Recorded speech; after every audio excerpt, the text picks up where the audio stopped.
If I go back to about 1989, I had a wonderful job with a wonderful title. My title was International Czar, and it actually said that on my business card. And I was working for Lotus Development in the States, in Cambridge. And really the lesson I drew from that experience was very much about people and relationships. Let's explain the story.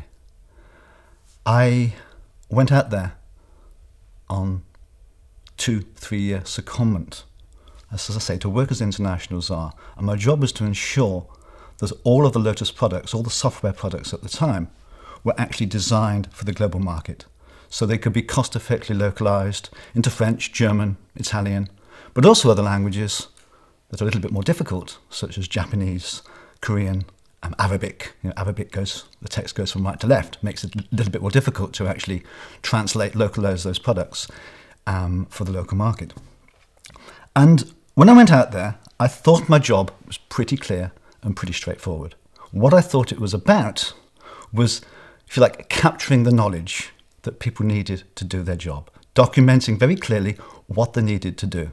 And I spent the first 6 months doing just that. And I created an international handbook that basically told you everything you needed to know about designing an international product. And I gave lots of talks, and we did some basic training courses. And guess what? People still didn't create international products. It didn't make really any great difference. And one of the main reasons for that is that the American developers weren't being targeted on the international market. They were only measured on the US domestic market. So if they didn't make the products international, there was no comeback on them. And I had no kind of political clout to control that.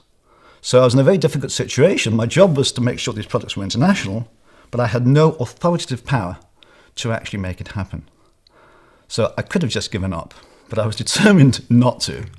And what I did was decide to work at the relationship level. And what I did was, for each of the products, for each of the development teams, I found the people in those teams who I could work with, who would listen to me and talk with me. Sometimes it was the general manager. Other times it might have been somebody lower down the organization, because a lot of these people were very busy. They had tight deadlines to meet. Some of the general managers would not give me the time of day. They would not even talk to me. Others would. So sometimes I would build the relationship with the general manager. Other times I would move down the tree, if you like, and if it meant building a relationship with a new graduate programmer who was cutting the code that I needed to influence, I would build the relationship with that graduate.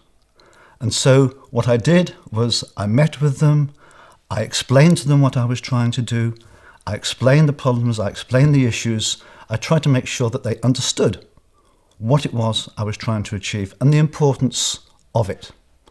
And what was interesting about it all was that I was very successful at that. And in the 2-3 years I was there, at the end of that third year, essentially all the products coming out of the States were sufficiently localized for the international market. It wasn't perfect because I didn't always have quite the influence and clout that I needed. But by and large, I had done a good job.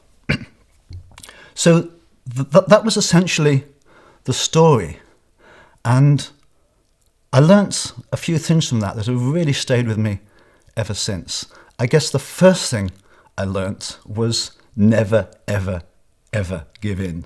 And if you recall, that's a quote from Winston Churchill, I think, just after the Second World War, where he actually made that point. You just don't give in. You just, if you think you're right and you're doing something that's worthwhile, you keep pushing forward, whatever the obstacles. So that was the first fundamental lesson that I learned. The second one is that getting things done, especially if you haven't got authoritative power, and more people haven't, is you do it through relationships. You do it through people. That's the way to get things done, not by simply saying, you will do this, you will do that. You work with them to achieve the objectives that you're looking for. And I think the third thing about it, I had no problem having a relationship and talking and influencing a vice president, I would talk to them and relate to them in exactly the same way I would talk and relate to a new graduate, who had just started with the organization. I would basically empathize with them and what their problems and issues were and work with them. So the whole idea of just not feeling that you're at too high a level to sit down and talk to a new graduate or have lunch with them or go out for a drink with them. If you're looking to get something done and you're looking to do it through influence, then it's about building that relationship with anybody, really whoever they are. So those were the three fundamental lessons I learnt from that experience.